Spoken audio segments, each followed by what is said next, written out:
You were sitting in the total darkness of a damp cave 60,000 years ago.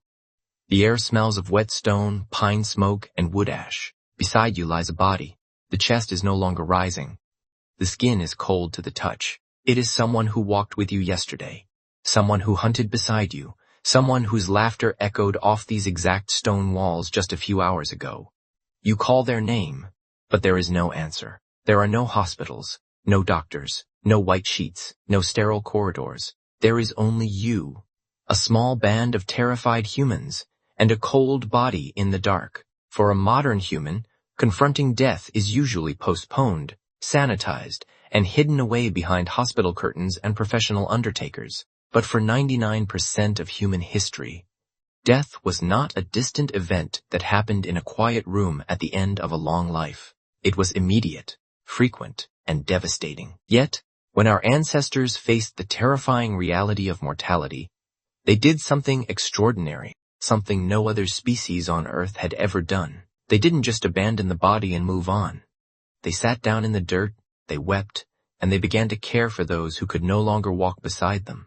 So how did ancient humans handle grief? How did the deepest pain a human can feel spark the birth of love, ritual, and the very concept of the human soul? Let's start with the hard archaeological evidence. For millions of years, early hominids treated death much like other animals do. When a member of the group died, they might inspect the body, show brief distress, and eventually walk away to survive another day. But then, somewhere between 100,000 and 300,000 years ago, a massive cognitive shift occurred. In Shanidar Cave, located in the mountains of northern Iraq, archaeologists excavated the remains of a Neanderthal who lived roughly 60,000 years ago. When soil samples surrounding his skeleton were analyzed under a microscope, scientists found something that shocked the world: high concentrations of flower pollen, yarrow, cornflower, grape hyacinth, and marshmallow. These were not weeds that blew in on the wind. They were brightly colored, medicinal wild flowers, carefully gathered from the surrounding mountainsides, woven into bouquets, and laid deliberately over the dead man's body. Think about what that required. Gathering flowers provides 0 calories. It does not sharpen a spear. It does not build a shelter. It serves absolutely no practical survival purpose. Yet, 60,000 years ago, in a world where every single calorie was a matter of life and death, humans spent hours collecting flowers simply to place them on a cold chest. It was the birth of ritual. It was the physical manifestation of grief. In Blombos Cave in South Africa, archaeologists discovered ancient human burials dating back over 70,000 years, where skeletons were coated in deep red ochre, a natural pigment mixed with fat. Red ochre was the color of blood, the color of life. By painting the dead with red earth, our ancestors were making a silent, profound statement. You are not just meat. You are one of us, and you matter even now. Ancient humans didn't just invent burial to keep scavengers away.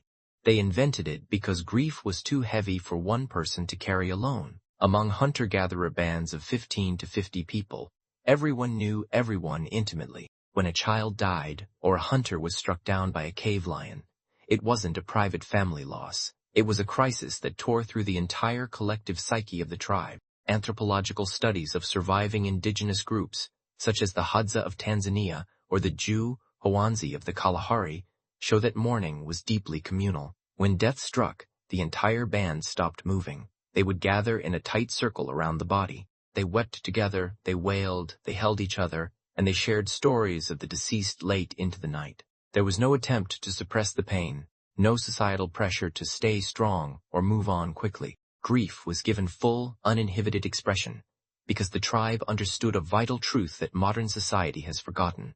Unexpressed grief is a poison that destroys the soul from the inside out. And then came the nights following the burial. This is where the most fascinating transformation in human consciousness took place. Imagine you are an ancient human. You buried your brother 3 days ago. You watched his body be covered in dirt and stone. But that night, as you fall asleep by the fire, you see him. He is walking toward you. He looks healthy. He speaks your name. He hunts beside you once again. You wake up gasping in the dark. Your heart is pounding. You look at the spot where he used to sleep, but it is empty. How did an ancient mind, devoid of modern neuroscience, process a dream? They didn't think it was a chemical trick of the brain. They believed what their eyes and hearts told them. My brother is not gone. His body is under the earth, but his essence, his spirit, lives on in another realm. Anthropologists argue that human dreams of the deceased were the literal spark that ignited the concept of the afterlife, spirits, and religion itself. Love was so strong, and grief was so intense, that the human mind refused to accept that death was the absolute end. We invented the supernatural not out of fear of the dark, but out of an overwhelming refusal to forget the people we loved. They placed stone tools, animal bones, and shell jewelry inside graves alongside the dead, not because they were foolish, but because they believed the journey was continuing. If you were buried with your favorite spear, it meant your tribe believed you would need it on the other side. Then, about 10,000 years ago, the trap snapped shut once again. Agriculture emerged, cities grew, and humanity organized itself into hierarchies. As society became more complex, death became institutionalized. We built massive monuments to dead kings, pyramids, tombs, and mausoleums. Death shifted from a sacred communal expression of love into a demonstration of power and fear. The afterlife became a place of judgment, divine punishment, and theological control. Fast forward to the modern era, and the transformation is complete. We have completely sanitized death out of our daily existence. Today, over 80% of people in developed nations die in sterile hospital rooms, surrounded by beeping monitors, stainless steel, and fluorescent lights. The body is quickly removed by professionals in suits, washed by strangers, and placed inside an expensive mahogany box sold to you by a multi-billion-dollar funeral industry. We treat death like an embarrassing failure of medical science rather than a natural, sacred transition. When someone loses a loved one today, we give them 3 days of bereavement, leave from their corporate job. We expect them to put on a smile, return to their cubicle, and keep producing. We have made death efficient, clean, and profitable. But in doing so, we have made grief lonely, terrifying, and unbearable. Ancient humans died younger, faced harsher conditions, and suffered immense physical hardship, but they never had to mourn alone. They were held by a tribe that shared their tears, honored their pain, and sang their memory into the night sky. Your ancestors understood that the depth of your grief is simply the price you pay for the depth of your love. They didn't hide from mortality. They used it to remind themselves that every morning above ground was a miracle. They knew that life was short, fragile, and sacred, and that the only thing strong enough to defy the darkness of the grave was the human bond they built around the fire. Perhaps it's time we stop running from the thought of our own end.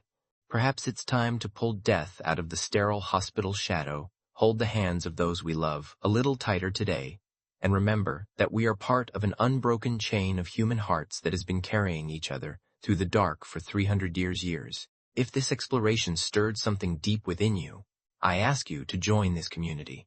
Subscribe to the channel right now so you don't miss our next deep dive into the hidden evolutionary forces that built our world. We are building a tribe of thinkers who look beneath the surface of modern existence.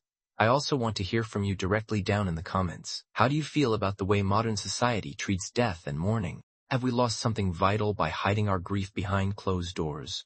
Or is there a way to bring that ancient communal healing back into our lives? Share your story or your thoughts below. Reading your perspectives is the most valuable part of this project, and every comment helps push this message out to others who need to hear it. Take a second to hit that like button to help support the channel. Share this video with someone who might be walking through their own valley of grief right now. And as always, thank you for watching. Look up at the stars, hold your loved ones close, and remember where you came from.